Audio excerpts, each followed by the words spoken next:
Pada video ini, saya akan menjelaskan hasil observasi dan pendekatan pembelajaran yang saya lakukan pada seorang siswi kelas 3 sekolah dasar, yang saya amati secara langsung dan berhari-hari. Siswi yang saya observasi bernama Jihan. Saat ini, ia duduk di kelas 3 sekolah dasar. Permasalahan utama yang saya temukan adalah Jihan belum lancar mengenal huruf A sampai Z. A, B, C, D, E, F, G,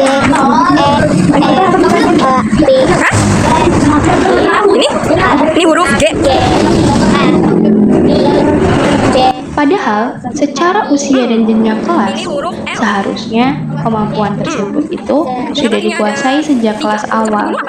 Setelah dilakukan observasi lebih lanjut, kondisi ini tidak hanya dipengaruhi oleh faktor akademik, tetapi juga faktor lingkungan dan keluarga. Jihan berasal dari keluarga yang broken home, orang tuanya bercerai, dan saat ini ia tinggal bersama bibinya. Kondisi tersebut membuat Jihan kurang mendapatkan pendampingan belajar yang lebih di rumah, sehingga proses belajar menjadi terhambat. Akibatnya, ketika di sekolah, Jihan sering merasa tertinggal, kurang percaya diri, dan kesulitan mengikuti pembelajaran umumnya. Padahal sebelumnya, metode yang digunakan gurunya adalah membaca lancar dan cepat. Sementara Jihan itu belum mengenal huruf dengan baik, sehingga metode tersebut justru menyulitkan dirinya. Bibinya secara sadar memasukkan dia ke lembaga bimbel agar pembelajaran itu lebih intensif dan individual, supaya Jihan itu lebih fokus.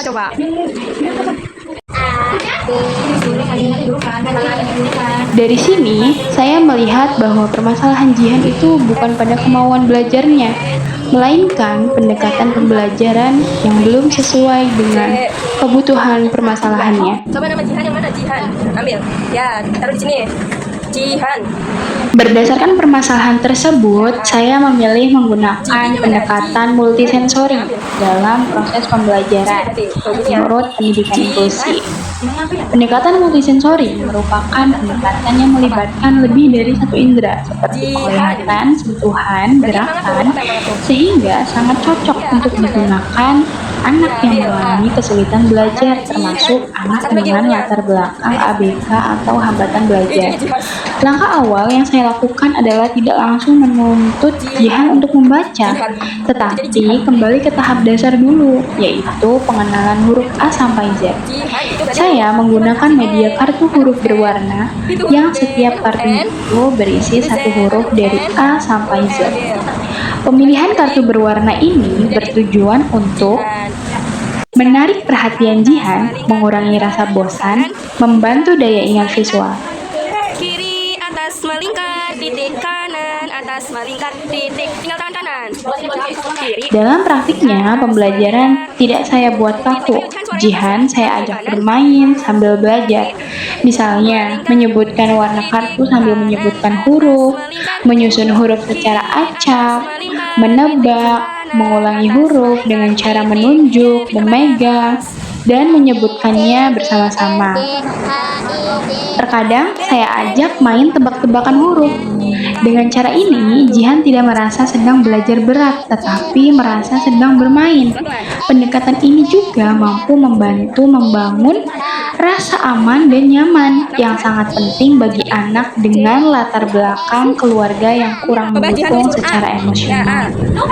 Hasilnya, dibandingkan metode sebelumnya yang hanya berupa tulisan dan latihan membaca cepat, pendekatan multisensori jauh lebih efektif karena Jihan menjadi lebih fokus, lebih cepat mengingat huruf, lebih percaya diri, tidak mudah menyerah saat belajar, walaupun penguasaan hurufnya belum sepenuhnya lancar.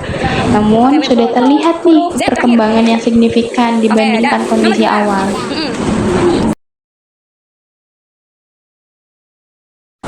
Sebagai penutup, dapat saya simpulkan bahwa permasalahan belajar yang dialami Jihan bukan semata-mata karena kemampuan intelektualnya, melainkan karena kondisi keluarga dan pendekatan pembelajaran yang belum sesuai. Melalui penggunaan pendekatan multisensori ini dengan media kartu huruf berwarna, Jihan perlahan mampu keluar dari permasalahan belajarnya, khususnya dalam pengenalan huruf A sampai Z. Hal ini menunjukkan bahwa anak dengan kebutuhan khusus atau hambatan belajar membutuhkan pendekatan yang tepat, sabar, dan humanis, bukan sekadar tuntutan akademik semata. Sebagai calon pendidik, pengalaman ini mengajarkan saya bahwa memahami latar belakang anak sama pentingnya dengan mengajarkan materi pembelajaran. Ketika pendekatan yang digunakan itu sesuai dengan kebutuhan anak, maka proses belajar juga akan menjadi lebih bermakna dan membantu anak itu berkembang secara optimal. Terima kasih. Betul.